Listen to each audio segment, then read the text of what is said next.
Thanks for tuning in to Operation Revenge. Make sure to like the video and subscribe to the channel. Now let's begin the story. My name is Jennifer Adler. I'm 45 years old, and I spent nearly 2 decades in the military, rising through the ranks to become a lieutenant colonel. I'd always prided myself on my discipline, my resilience, and my ability to protect those I cared about. But nothing could prepare me for what I was facing in that courtroom. The air was thick with tension, the kind that only comes from betrayal, and I was suffocating in it. I sat at the defendant's table, my hands trembling despite my best efforts to appear composed.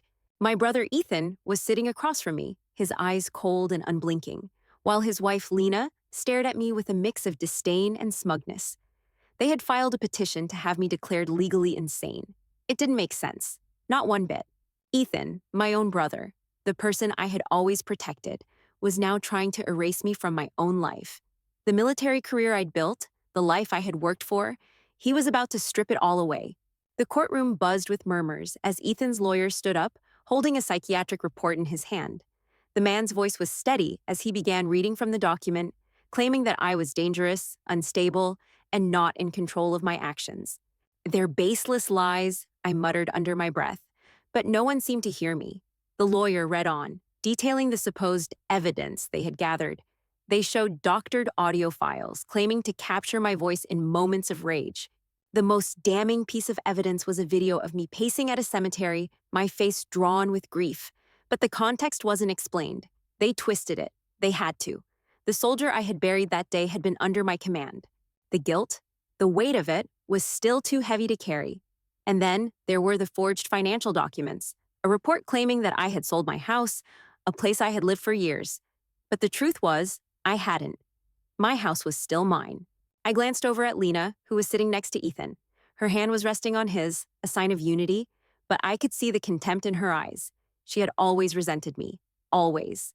And now, here she was, helping Ethan tear my life apart. I felt the room spin as their lawyer finished reading. I couldn't let this happen. I couldn't let them win. They weren't just after my money. They were trying to take everything from me. My identity, my dignity, my past. I took a deep breath and reached into my jacket pocket, pulling out a sealed envelope.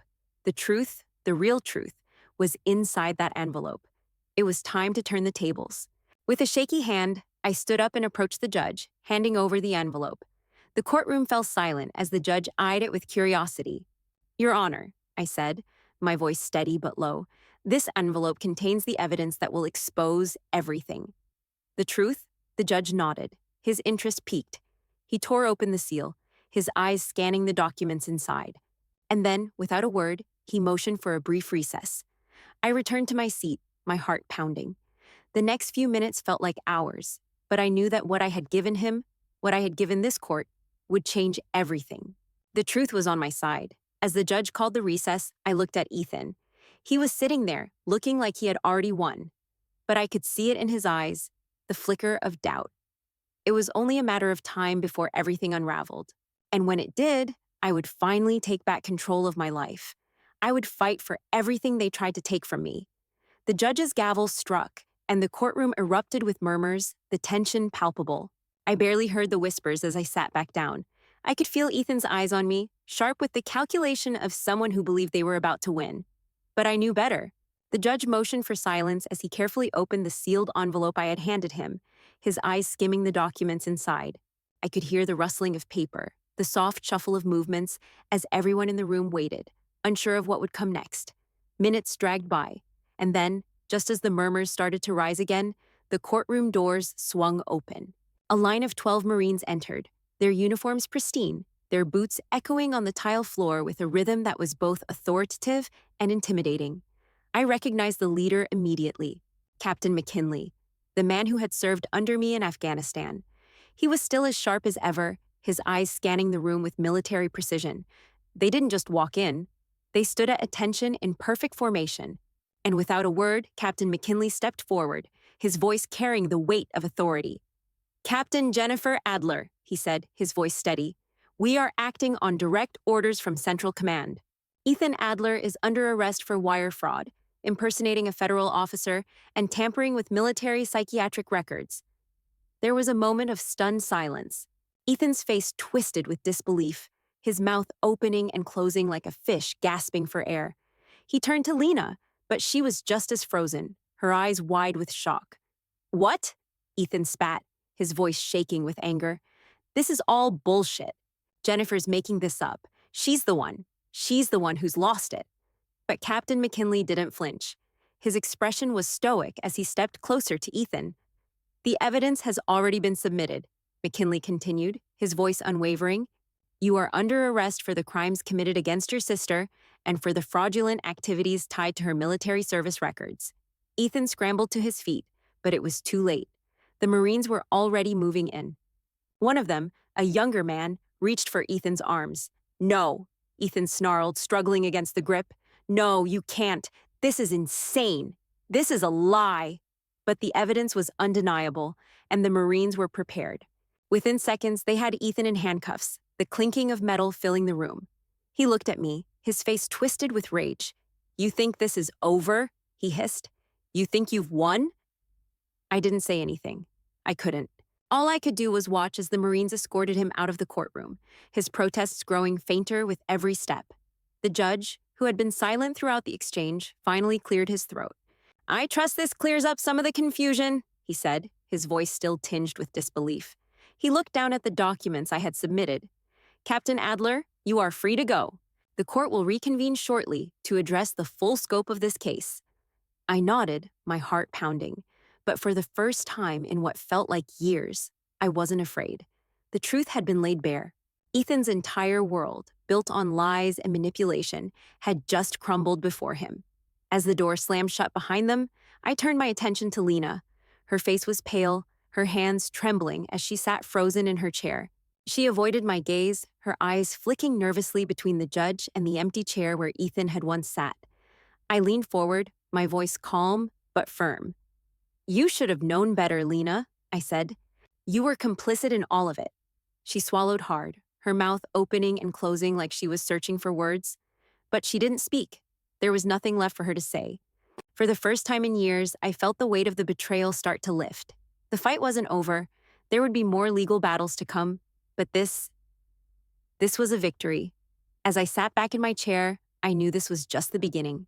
The truth had come to light, and I was ready to finish what Ethan had started. The court may have been a battlefield, but it was one I would fight on until the very end. Back at home, the weight of the day settled heavily on my shoulders. The courtroom had been a battlefield, but the war was far from over. I stared out of my living room window, watching the world outside go on, oblivious to the storm that had just erupted in my life. My mind kept racing, replaying the moments of the trial, the shocking twists, and the face of my brother as he was dragged away in handcuffs. It was hard to process what had just happened. I had always thought that Ethan and I were close, that we understood each other, even if we didn't always see eye to eye. But today, I realized how little I really knew him. He had tried to destroy me, and Lena, she had been just as complicit. But the truth wasn't just in the courtroom. The truth was in the memories, in the small moments that, looking back, had started to unravel everything I thought I knew about my family. My mind drifted back to Afghanistan, to the time I spent overseeing humanitarian logistics in Kandahar. The work was grueling, and the stakes were always high, but there was something about the job that made me feel like I was making a difference. It was the kind of work that demanded trust that those around me were as committed to the mission as I was. That trust had always extended to Ethan, or at least I had thought it did. I leaned back on the couch, closing my eyes and remembering. It was during one of those long, sleepless nights in Kandahar when I first noticed something strange with the supply chain. The shipments were off, missing materials, shipments arriving late. It didn't take long to connect the dots. Something was wrong, but I couldn't figure out where the breakdown was. It was then that I found out that Ethan had been working as a contractor for some of the operations in the area. I hadn't known. He never mentioned it to me. But when I started asking questions, the answers didn't add up. I never pushed. I didn't want to believe that Ethan could be involved in something that might compromise the work I was doing. He was my brother. I didn't want to see him as anything other than the guy who helped me when I needed it most. But the more I dug, the more I realized how much he had been hiding. It wasn't just a small side gig. It was something much bigger. And I had been blind to it all. I could still picture the times when I almost caught him. The subtle, almost imperceptible signs that something wasn't right. The nervous look in his eyes when I asked him about his dealings in Kandahar. The way he avoided the subject altogether, making jokes or quickly changing the topic. He had been using me, using my position and my trust to hide his fraudulent activities. The betrayal cut deep, and I couldn't ignore the emotional cost of it all. But the hardest part wasn't the realization that Ethan had betrayed me. It was that I had ignored it for so long. I had wanted to believe that he was just like me, that he was trying to do good in the world. But the truth was, he had been deceiving me for years. I sat there for a long time, my hands clenched into fists at my sides. I knew what I had to do. I had already made the decision to fight back in the courtroom, to expose the lies, and to stop Ethan's manipulation in its tracks. But it wasn't just about the trial anymore. It was about justice for all the years I had spent defending someone who didn't deserve it. And yet, as I thought about it, the weight of the decision felt heavier. Exposing Ethan, destroying him like this, would mean the end of my relationship with him. There would be no going back. There would be no more family dinners, no more holidays spent with the people I had once loved. The emotional cost of what I was about to do was immense. I would be severing the last thread of connection I had to a family I had spent my whole life protecting. But as the weight of the truth pressed down on me, I knew there was no other choice. Ethan had made his move, and now I had to make mine. I reached for my phone, my fingers hovering over the screen. I had to contact Lieutenant Colonel Elise Navarro, my trusted friend and confidant. She had always been someone I could count on, and now I needed her help. I typed out a quick message outlining what had happened, the evidence I had gathered, and the next steps I needed to take. Elise was the kind of person who never hesitated when it came to doing what was right. I knew she would take me seriously and help me take the next step in exposing Ethan's crimes. Before I hit send, I paused for a moment. I thought about everything I had lost and everything I was about to lose. But then I reminded myself of one thing. I wasn't the one who had broken this family. I wasn't the one who had betrayed the trust of everyone who had ever cared about me. And for the first time in what felt like forever, I felt something like peace. The truth was mine to hold now, and I was going to make sure that Ethan and Lena would never again be able to manipulate me. I pressed send, and the message went through. The fight was on. The sun had barely begun to set when I received Elise's response. It was short, concise, and exactly what I needed to hear. "I'm in. Let's talk tomorrow. I'll have Captain McKinley contact you." The message was a lifeline. It meant that Elise had already started working on the next steps. She wasn't one to waste time, and neither was I. The moment I read those words, a fire ignited inside me. This wasn't just about a courtroom fight anymore. This was about exposing the truth and making sure my family could never hurt me like this again. I sat in my small kitchen, the dishes still piled high in the sink, a stark contrast to the sense of purpose that had settled over me. I hadn't been able to focus on much other than Ethan's betrayal and the damage it had caused, but now, with Elise and Captain McKinley on my side, I felt like I finally had a chance to turn this all around. The next morning, I found myself at the local diner, waiting for Elise to arrive. It was one of those greasy spoon places, the kind where the coffee was bottomless, and the waitresses knew your name before you sat down. It was a far cry from the military briefings and high-stakes situations I had grown accustomed to, but today, it felt right. As I sat there, my mind drifted back to when Elise and I had first met. We had been stationed together in Kandahar, and she had immediately stood out. Where I was focused on keeping things professional, Elise had this way of making people feel like they mattered, like they were seen. And in a place like Kandahar, where everything could change in an instant, that kind of presence was rare. She slid into the booth across from me, her expression a mixture of concern and resolve. The years hadn't changed her, still sharp, still confident. "You look like you've been through a war," she said, her eyes scanning me for signs of fatigue. "I feel like I have," I replied, a half laugh escaping my lips. "But I'm done being the one who's constantly fighting to hold this family together." Elise nodded, taking a sip from her coffee before setting it down. "So, what's the plan?" I leaned forward, the weight of everything settling back into my chest. "I need you to help me get the evidence in front of the right people. It's not just about the trial. It's about making sure that Ethan is held accountable. This is bigger than him and me. It's about showing how deep the corruption goes." Elise's eyes narrowed slightly. "And Lena?" I bit my lip. "Lena's just as guilty. She's been helping him cover his tracks for years, and I need her name tied to all of this. She's just as dangerous as he is." "All right," Elise said, her voice steady. "I'll contact McKinley. We'll make sure we have the proper channels to get everything filed and processed. We'll expose it all. The military records, the financial documents, Everything. I nodded, my thoughts racing. I don't want to leave any stone unturned. I need Ethan and Lena to know that I'm not backing down. Elise's gaze softened. You don't have to do this alone anymore. You've got people who'll back you up. We'll bring it all to light. Her words were a reminder of something I hadn't realized I'd been missing. Support. In the military, you're never really alone. But since I'd retired, I'd allowed myself to distance from people, to isolate. But now, with Elise's help, it felt like I had the strength to take on anything. The rest of the conversation was filled with strategy, details, and plans to ensure that Ethan's criminal activities didn't go unnoticed.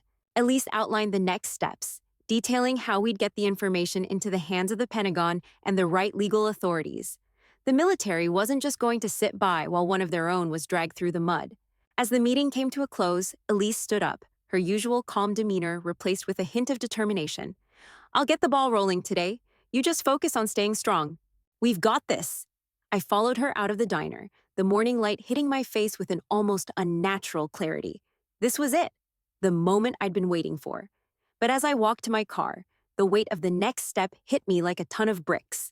What if this destroyed my relationship with the rest of my family? What if Ethan fought back harder than I expected? I had to be prepared for the fallout, but I also knew that what I was doing was right. For the first time in years, I felt like I wasn't just fighting for myself, but for every person who had ever been manipulated or silenced by someone they trusted. I wasn't going to let that happen again. I slid into my car and drove off, the road ahead feeling clearer than ever. The courtroom was silent save for the distant rustling of papers and the quiet shuffle of feet. I sat in my seat, my hands folded tightly in front of me, eyes trained on the judge. My heart was thudding in my chest, but the resolve inside me was stronger than ever. The judge had just reconvened and everything was about to unfold. The door opened again, and this time it wasn't just the usual court personnel filing in. It was a full contingent of 12 Marines dressed in their dress blues, standing at attention as they entered. The sudden appearance of so many military figures was enough to send a wave of tension through the room. The quiet muttering stopped immediately, and all eyes were on them. I watched Captain McKinley step forward, his demeanor as calm and professional as ever. I hadn't seen him in years, not since our time in Kandahar, but seeing him now brought a sense of relief. I knew he had my back, and the weight of his presence gave me a strength I hadn't known I needed. Your Honor, McKinley's voice rang out, cutting through the silence. We are acting on direct orders from Central Command. Ethan Adler is hereby arrested on charges of wire fraud, impersonating a federal officer, and tampering with military psychiatric records. The words landed like a bombshell, and I could feel the tension shift in the air. Ethan, who had been sitting with his lawyer at the front of the room, went absolutely still. His face turned an alarming shade of pale as he looked around, his eyes wide with disbelief. No, this is crazy, Ethan shouted, rising to his feet, his chair scraping loudly against the floor. I didn't do anything. Jennifer's making this up. This is a lie. But McKinley didn't flinch. His eyes never wavered from Ethan as he continued. The evidence has been submitted to the court. You've been caught in the act of impersonating an officer of the United States military, using fraudulent psychiatric records to destroy your sister's life, and conspiring to steal from her. You're under arrest. The room had gone completely silent, the gravity of McKinley's words hanging in the air like a thick fog. I could feel all eyes on me, but I couldn't bring myself to look at anyone. Instead, I watched as Ethan was seized by the Marines, who moved swiftly and expertly to subdue him. You think this is over? Ethan spat, still struggling against their grip. You think I'm just going to sit here and let you destroy me? I couldn't bring myself to respond, but the wave of anger that had consumed me earlier in the trial began to ebb away. It wasn't over yet, but I could feel the first real sense of justice in years. Ethan had built his world on lies, and now it was crumbling. The Marines moved with practiced precision, guiding Ethan toward the back of the courtroom, his protest growing quieter with each step. As they passed by, I caught a brief glimpse of his face, contorted with rage and fear, and something shifted inside me. It wasn't satisfaction or relief. It was a deep, aching sorrow. I had never wanted this. I had never wanted to see my brother fall this far, but he had left me no choice. As they escorted him out of the room, the judge cleared his throat, trying to regain control of the proceedings. I think we've seen enough for now, he said, his voice almost weary. We'll reconvene tomorrow to continue with the case. Mr. Adler, You are to remain in custody until further notice.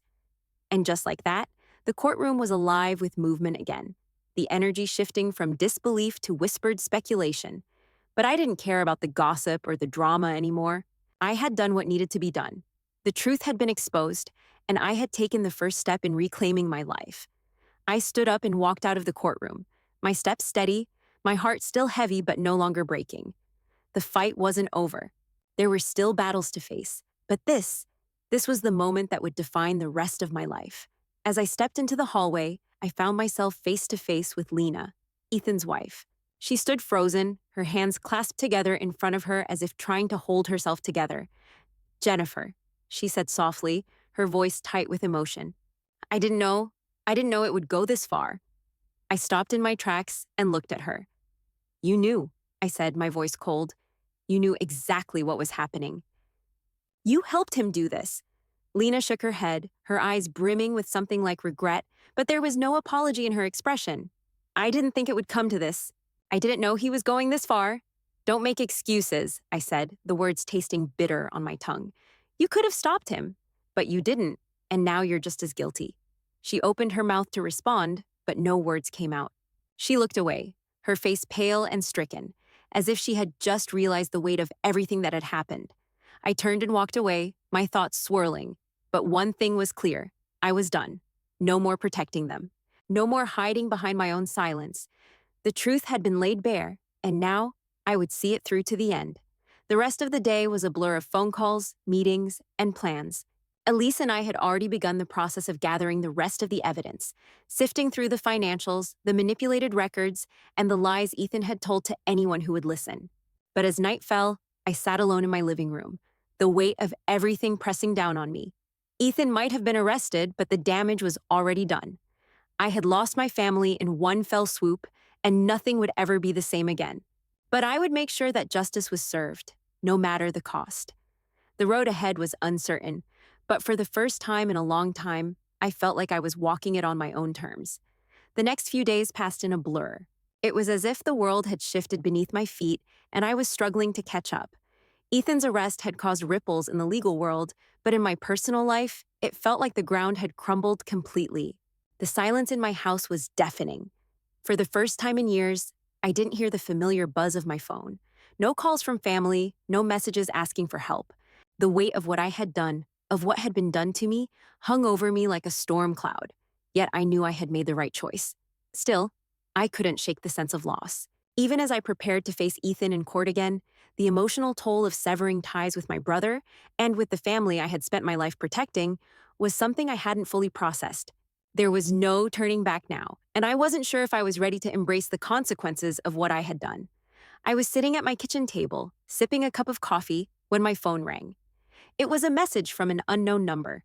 I hesitated before reading it. "Jennifer, it's Lena. I need to speak with you. Please, just hear me out." I stared at the screen for a long moment.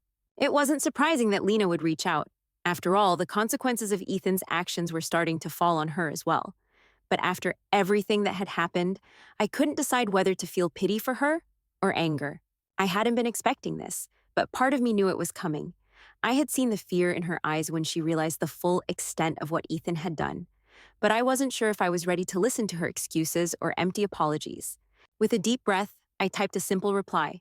"Fine, meet me tomorrow. Noon, don't be late." The next day, Lena showed up at my door just before noon, her expression weary and tired, like someone who had spent too many nights tossing and turning. She looked almost fragile, her once sturdy demeanor crumbling under the weight of the situation. I opened the door and she stepped inside without a word. I motioned toward the living room, offering her a seat, though I didn't sit down myself. I couldn't bring myself to. The power had shifted, and I wasn't sure how to navigate this new dynamic. Lena sat down, clasping her hands in her lap, her eyes avoiding mine. The silence between us stretched on, thick and uncomfortable, until she finally spoke. "I don't know how we got here," she said quietly, her voice barely above a whisper. "I never meant for any of this to happen. I didn't think it would go this far." I couldn't help but scoff. "You didn't think? How could you not think?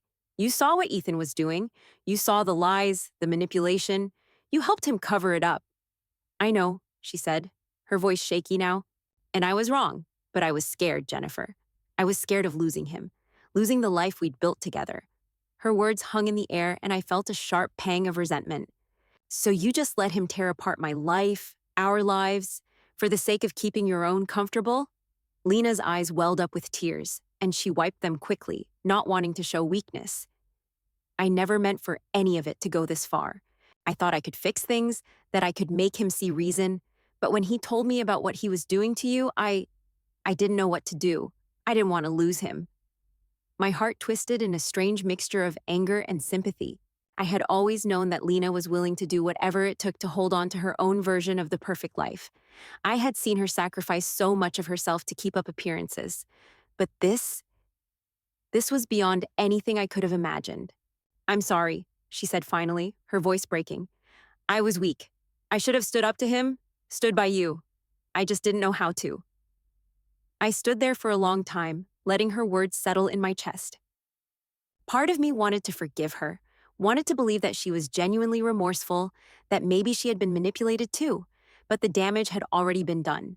There was no way back from what had happened. I don't know if I can forgive you, I said softly, my voice filled with the pain of the past few days. You let him destroy everything, Lena. You didn't just stand by while he hurt me, you helped him. You became a part of it. I know, she whispered, nodding as the tears spilled down her cheeks. I know. I'm not asking for forgiveness. I just wanted you to know that I'm sorry. I never wanted this to happen. And I'm done. I'm leaving him. The finality in her words hit me like a slap to the face. She wasn't asking for forgiveness, but she was already planning her escape. For all of her talk of remorse, it seemed clear that she was already looking for a way out. You're leaving him? I asked, incredulous. After everything he's done to me, after everything you've helped him do, you're just going to walk away? I have to, Lena said, her voice shaky but resolute. I can't do this anymore. I can't be a part of his lies. I don't know where I'll go or what I'll do, but I can't stay, not after what's happened. I stared at her for a long time, not knowing whether I should feel relief or anger at her decision. I should have been glad that she was taking responsibility, but something inside me couldn't fully accept it. It felt too little, too late. I don't know what you expect me to say, Lena, I said quietly, my voice trembling with the weight of the conversation. You can't just walk away from this. You can't erase what you did. I know, she whispered, looking down at her hands in shame. I don't expect you to forgive me. I don't even expect you to want to see me again, but I needed to tell you the truth. I took a deep breath and nodded. There wasn't much else to say. She had made her choice, and now I had to make mine. You'll have to deal with the consequences of your actions, Lena, I said, my voice firm, and so will Ethan. This isn't just going to go away. I'll make sure of it. Lena stood up slowly, wiping away the last of her tears. I understand, she said, her voice barely audible. Thank you for listening. I don't know where I'll go from here, but I'll find a way. As she walked toward the door, I couldn't shake the feeling that this conversation hadn't truly been about reconciliation. It was about saving face, about trying to preserve whatever shred of dignity Lena had left. I didn't know if that made me angry or just deeply sad. When the door clicked shut behind her, I sank back into the couch, the silence of the room pressing down on me once again. I had made my decision. Ethan would pay for what he'd done. And Lena? She would have to face the consequences of choosing the wrong side. But for now, there was nothing left to do except wait. The truth was out, but the fallout was just beginning. Weeks had passed since Lena's visit, and with each day I felt the weight of the decisions I'd made begin to settle into something I could carry. Ethan's trial was looming, but I wasn't consumed by the uncertainty anymore. The battle was far from over, but it no longer felt like a war I was fighting alone. Elise and McKinley had been working tirelessly behind the scenes, making sure all the evidence was secure and preparing for the next phase. I had people in my corner now. That was something I hadn't had in a long time. My life, once consumed by the toxic web of family drama, had taken a surprising turn. I had always thought that justice would be the answer, that exposing the truth would finally give me peace. And yet now, after everything, I realized it wasn't about winning. It was about reclaiming my life. I stood in the middle of my parents' old house, the place I had come to know as home for most of my adult life. Now it felt more like a relic, a reminder of everything I was leaving behind. My parents' death had left this house empty, but it had also given me something I had never expected, a chance to start over. The settlement from the civil case had allowed me to buy the house and clear the mortgage. I wasn't sure if that was what my parents would have wanted, but it didn't matter anymore. I wasn't here to please them. This place was mine now, mine to rebuild, to reclaim. It wasn't just about financial security anymore, it was about peace. And I was going to find it, no matter how long it took. I had already started the process of remodeling, working with contractors to transform the old space into something that felt like me. It wasn't much yet, but with every wall torn down, with every nail that went into the framing, I felt lighter. I felt like I was putting together the pieces of my life. One evening, I found myself sitting at the kitchen table, staring at blueprints and design sketches, when my phone buzzed with a text. It was from Elise. I know it's been a lot lately, but I think it's time to talk about the next step in this case. When you're ready, let's meet. I felt a twinge of nervous anticipation. I knew what that meant. The time was coming. Ethan would face the music soon, but for now, I wasn't in a rush. I had done what I needed to do, and it was up to the legal system to handle the rest. I had already made the most important decision of all. I was taking my life back. I stood up from the table and wandered outside, stepping onto the porch of the house.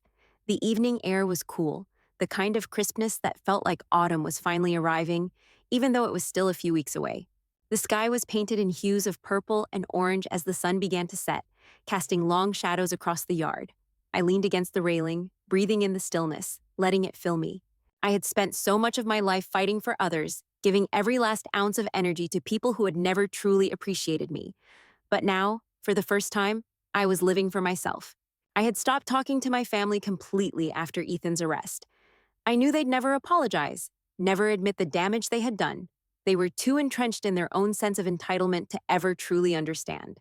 But that was no longer my burden to carry. As I stood there, watching the last rays of daylight fade, I realized how far I'd come.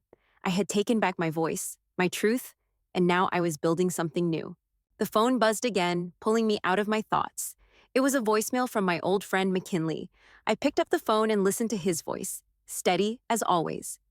"Jennifer, we've got a break in the case. We've secured the final pieces of evidence. It's over. Ethan won't be getting out of this one." I felt a slow, relieved smile spread across my face. The truth had won. Justice was on its way.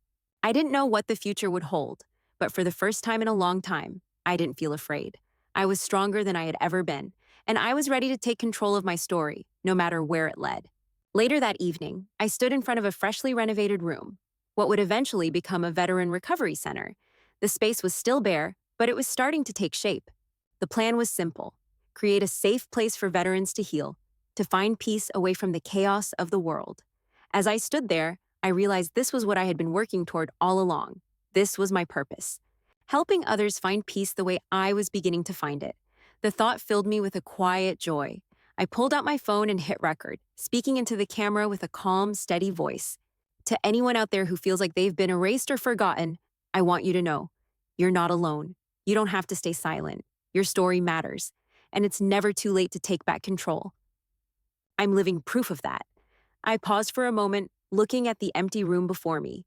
For the first time in a long time, I saw possibility, not just in the space around me, but in myself. I've learned that silence isn't surrender. Silence is survival. And sometimes you have to fight for the life you deserve, even if it means walking away from everything you've known. As I hit stop on the recording, a sense of peace washed over me. This wasn't the end of my journey. It was just the beginning. I looked out over the house, the future stretching ahead of me. I was ready for whatever came next, and for the first time in years, I felt whole again.